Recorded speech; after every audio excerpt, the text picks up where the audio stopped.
그러니까 성장률 자체도 높았는데 예. 그 와중에 성장률이 계속 상승을 한 거고요. 예. 그러니까 성장에 대한 낙관은 뭐 지금과는 비교도 할 수 없죠. 그러니까 그러네요. 작년보다 올해가 더 좋고 올해보다 내년이 더 좋다. 뭐 이런 그 느낌을 사람들이 받게 되고 성장이 저렇게 세게 되면 도처에 이제 매력적으로 보이는 투자처가 널려서 그래서 기업들이 막 투자 늘리기 바쁘고 대출 금리가 올라도 그 상관없이 막 돈을 빌리려고들 합니다. 네. 그러니까 유동성 회수 효과가 좀 떨어지는 거죠. 예. 그러니까 그때는 금리를 올린데도 부동산 가격이 올랐다. 그러면 금리와 부동산 가격이 상관이 없다라고 말할 게 아니라 예. 금리마저 안 올랐더라면 아마 더 올랐을 것이다가 거기엔 더 맞는 표현인 것 같습니다. 그러니까 워낙 낙관적인 분위기가 팽배한 상황이니까 뭐 금리가 오르더라도 웬만한 투자 자산으로 돈이 다 들어가는 그렇죠. 그런 상황이었다. 네, 네. 그러면 작년 하락장만의 독특한 특징도 있습니까? 일단은 그 유동성이 빠지기 시작할 때 예. 위험하고 덜 선호된 자산부터 빠진다고 말씀드렸지 않습니까? 그게 이제 대도시로 치면은 인천과 대구 그리고 세종시가 좀 이제 하락을 많이 해서 네. 언론에 보도가 많이 됐는데 예. 인천과 대구 같은 경우는 이제 입주 물량이 굉장히 많다라는 건 이제 뭐 보도로 또 많이 얘기가 됐고요. 예. 근데 이제 특이한 점은 세종은 입주 물량이 그렇게 많지는 않았거든요. 예. 세종은 한 연평균 1만 세대 정도 아파트 입주했는데 작년은 다 해도 2,000세대가 안 됐는 걸로 그렇게 조사가 됩니다. 그러면 최소한 세종은 공급 때문이라고 말하기는 좀 어려운 거죠. 그러네요. 그런데 그럼 세종의 문제는 뭐였냐면 예. 거기가 2020년 하반기 때 그 당시 여당 중심으로 행정수도 이전 논의가 나오면서 그때 갑자기 또 집값이 확 뜁니다. 그러니까 투기 수요가 붙은 거죠. 그러니까 예. 전국적으로 집값이 올랐지만 세종시는 거기서 더 올랐다는 거고요.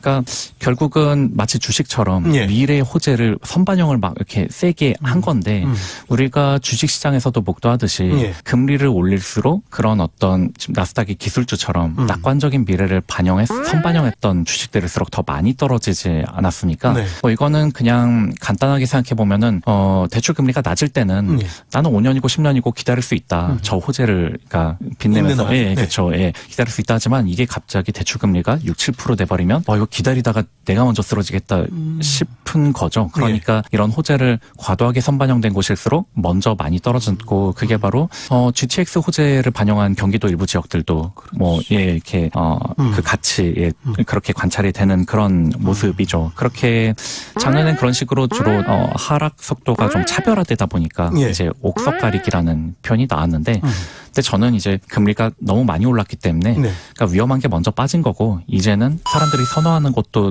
가격이 그런 곳조차 이제 빠지는 식으로 즉 옥석 가리기가 아니라 예. 이제 옥이라고 생각했던 것들이 이제 다 이제 점차 돌이 되는 과정에 있다. 뭐 그렇게 보고 있습니다. 네. 금리가 추는 춤이라는 점에서 채권 시장과 부동산 시장은 일맥상통하고 부동산 프로젝트 파이낸싱으로도 연결돼 있고 근데 이제 그런 상황에서 구체적으로 채권 상품에 비유될 게 부동산 시장엔 뭐가 있느냐 우리 배문성 애널리스트가 전세를 흥미롭게도 채권에 비유를 했어요. 어떤 점에서 두 상품은 닮아 있는 겁니까? 일단은 저는 이제 전세가가 이제 작년에 많이 하락한 이유가 이제 금리가 많이 올랐기 때문이라고 분석했고 예. 또 전세를 채권이라고 생각하면 분석이 굉장히 편해지거든요. 예. 근데 전세가 우리가 흔히 착각하기 쉬운 게 전세가가 오르면 세입자 부담이 커진다. 뭐 그냥 쉽게 그렇게 그런 느낌이 들죠. 그런데 전세는 어디까지나 월세 같은 비용으로 환산해서 봐야 되는 거거든요. 즉 주거에 대한 사용료 대신에 집주인에게 이 목돈을 빌려준 거니까요. 그렇다면 전세보증금은 집주인에게 빌려줬다가 다시 돌려받는 거지 정상적인 상황에서는 이 원금이 손상되는 게 아니지 않습니까? 그렇죠. 그러니 그 전세보증금을 대출하느라 나간 이자 비용 혹은 전세보증금을 예금했더라면 받을 수 있었던 이자 수익 그거를 이제 임차 비용이라고 할 수 있고 네. 그게 이제 본질적으로는 월세와 사실은 같은 거죠. 타야 경제적이고 합리적이죠. 그렇죠. 그렇죠. 네. 월세와 비교하면서 그 전세가를 받아들인다는 말입니다. 그러니까 세금이나 예대금리 차이 고려하지 않고 단순하게 예를 들면 예를 들어 뭐 어떤 아파트가 월세로 200만 원 그러면 연간 2,400만 원이다 하면 이 아파트의 그러면 적정 전세가는 얼마일까 이거를 환산해 볼 때 시장금리가 4%일 때는 6억 원이 돼야 할 거고, 금리가 2%일 때는 12억 원이 돼야 합니다. 그렇죠. 예. 그러니까 이게 참 또 긴 시계열로 보면 예. 저성장 기조에서는 이 월세가 잘 변하지 않거든요. 맞아요. 예. 그러니까 일본이 좋은 사례죠. 그러니까 예. 소득이 안 오르니까 예. 월세도 안 오르는 그 장기간 그랬는데 그러다 보니 그렇게 월세가 크게 변하지 않는다면 예. 장기간 그러면 전세는 그냥 금리가 오르면 내리고 금리가 내리면 오르는 정확히 채권의 속성을 딱 그러네. 공유를 하는 겁니다. 네. 채권에서는 금리와 채권 가격이 트레이드 오프라 그래서 정반대인데 정확히 전세가 그렇다. 그런 네, 말씀이시군요. 네, 그렇습니다. 네. 채권에 비유하면 전세를 어떤 시사점을 얻게 되는 건가? 예컨대 작년 중반부터 전세 가격이 많이 떨어졌는데 이것도 지금 금리가 뛴 효과라고 볼 수 있는 겁니까? 그렇습니다. 예. 그러니까 전세가 떨어진 이유를 그러면 왜 떨어지지를 하나하나씩 요소를 이제 보고서 네. 속어법식으로 이렇게 그 주 요인이 뭔가를 이제 분석해 보면 예.